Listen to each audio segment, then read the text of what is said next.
Hello, everyone. I'm writer coach Tony, and I'm back because I'm making a book review. I haven't done a book review in a long time, and this time I'm doing it for The House of Mirth by celebrated American writer um, Edith Wharton. So, you know, Edith Wharton wrote. Um, she wrote. Bagal. She wrote The Age of Innocence.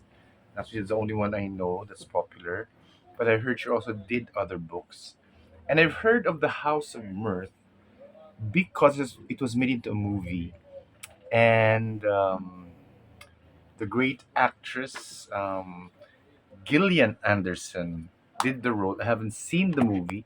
Because at that time, Gillian Anderson was the lead actress in X Files. And I've always thought of her as a lightweight actress, which I was very wrong because 2 decades later, she did The Crown, doing the role of Margaret Thatcher, and she was so fantastic. So I was like, ay nako, tanga ka talaga. Gillian Anderson can really act. So later, I'll check the movie The House of Mirth. It's about this lady named um, Lily Bart, and she's a central character of this thing. And you have to remember that during her time in the late 1800s, richer women, did not have to work or should not work. They should only look for a rich guy, to marry them and take care of all their needs. And if they can find that guy, they'll have a comfortable life. And one of the advantages of Lily Bart was she was beautiful and sexy, and she knew, and she was smart. She knew how to sell herself. But when I was reading the book, because it's set in New York, and there are many layers to New York society. So there were the rich people who have, especially the women now, they have these layers because the women then, they're also very wealthy women, because not only did they marry rich men, they also know how to invest their money. And that was key, to survive before. You have to know where to put your money, kung stocks ba or whatever, para hindi ka maghirap, for the rest of your life. So it's still the same situation today. I don't know, it's entitled The House of Mirth. Kasi, hindi siya masaya eh. Mirth kasi, I think, means happiness, no? So, the House of Happiness. But unfortunately for Lily Bart, it's her fault na rin, I think, it's my opinion. Her character's fault because ang dami niyang arte. She has so many issues about men, and it's very annoying in the beginning. Because since she was pretty, she had many suitors. Many men liked her, but I don't know, didn't really read through it. I mean, really analyze and read through it. But ma-analyze ko na, she wanted a handsome guy, a rich guy, or dapat suyuin siya, etc. etc. But some of the guys kasi were not good looking. Hindi sila um, Piolo Pascual, no? So, um, they were just socially clumsy, and they were also keeping their name, I mean, building their name pala, sorry. So they were, getting good jobs, making good investments. And of course, that doesn't happen easily, kasi it takes time to have money. But they already have money, pinalaki lang nila. So that was what um, um, this book wants to say. So during that time period, I don't know, 3 to 4 years, when Lily Bart was still fresh, she rejected almost all her offers. So, syempre, ang lalaki, pag nireject mo siya, maghahanap ng bago, di ba? So, they will look for younger women. And unfortunately for Lily Bart, unti-unting nawawala yung mga boys. No, kasi the boys wanted other women, no? Younger women.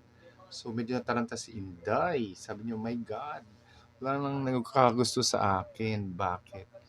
Number one, she was getting older and there were many younger choices that the men she liked before or she entertained before wanted to. I know some of the guys um, were civil to her, but most of them, when she said, "Oh, I like you na," they didn't really. Hindi na kinagat yung kanyang ano. They did not bite her offer.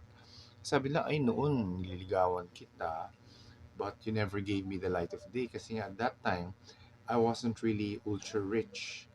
But now na I'm a bit, richer and higher in society. Kasi nga, the more money you have, the higher people look at you in society, which is no different from now. No? Mas worse noon kasi women cannot work. So they really have to be smart about making choices.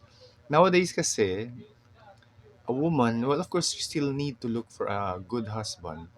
But since everybody can work, everybody can be a billionaire if she wants, male or female, ayun, women can do it. Although it's not going to be easy because they will have a lot of children, and then if they want to be CEOs, as a woman, maraming hadlang kasi you have to take on leave, they have to get pregnant.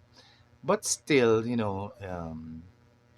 it's not impossible, no, because there's so many successful women right now. There's Beyonce, Madonna, Taylor Swift in the field of entertainment, and I'm sure marami rin sa field of business. Um, so women have to navigate that.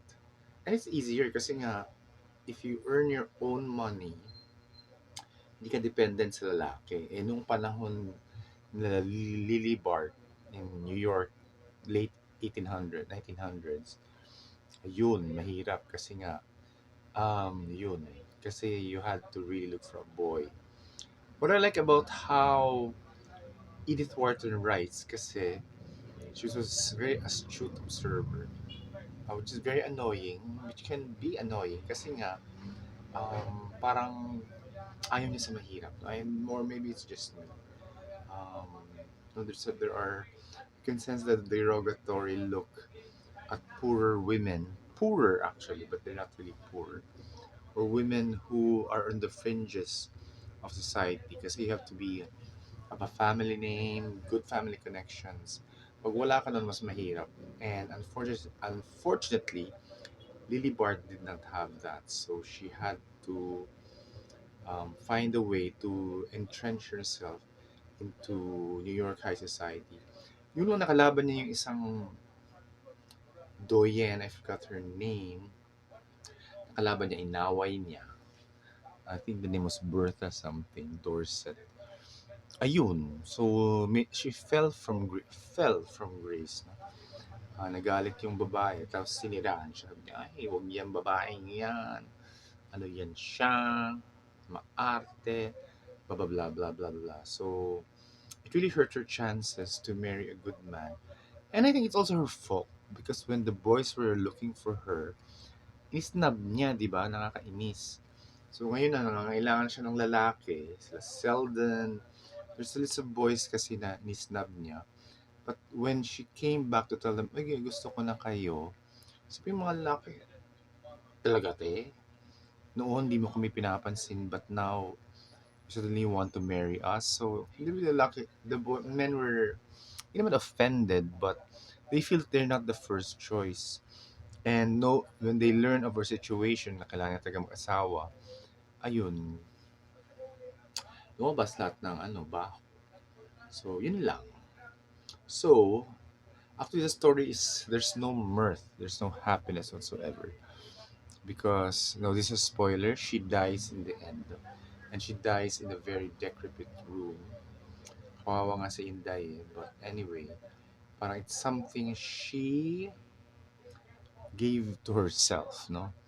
Kung nag-behave lang siya noon, at saka namili na talaga siya ng lalaki when she was still at the peak of her beauty, maybe she could have married comfortably and be able to socialize with the rich New Yorkers. Kasi nga you really have to be rich. Kasi your clothes have to be nice. You have to have letters and carriages. So, this is described here that, naglalakad lang siya sa Madison Avenue, sa ano ba yung mga streets na famous, sa Wall Street, sumuulan, nababasa siya. And sabi niya, I could see the rich women or people looking from their carriage windows, looking as kung sino naglalakad. Eh, syempre siya, wala naman siyang payong at that time. Nababasa siya. So, ang drama ni girl, sabi ko, ano ba itong babaeng to? Dami arte, di ba? Magdala ka ng payong. So, there was a part, in the middle part of the book that I really detested her characters. Like, ang daming arte mo, day. So, but in the end, you kind of pity her. Kasi, I think the lesson here is when the iron is hot, you strike it. Huwag ka na mag-inarte. Lalo na when it comes to marriage. There are no guarantees naman talaga, man or woman. But at least, if you just chose one of those men, she would have had a comfortable life and she didn't have to die young. And these men would have accepted her kasi nga, they accepted her when they were not yet rich. Kasi ngayon na, hindi man sila poor, but hindi sila very rich. Si Inday kasi, si Inday Lilibard, gusto niya talaga very rich, no? Which is nothing wrong with it.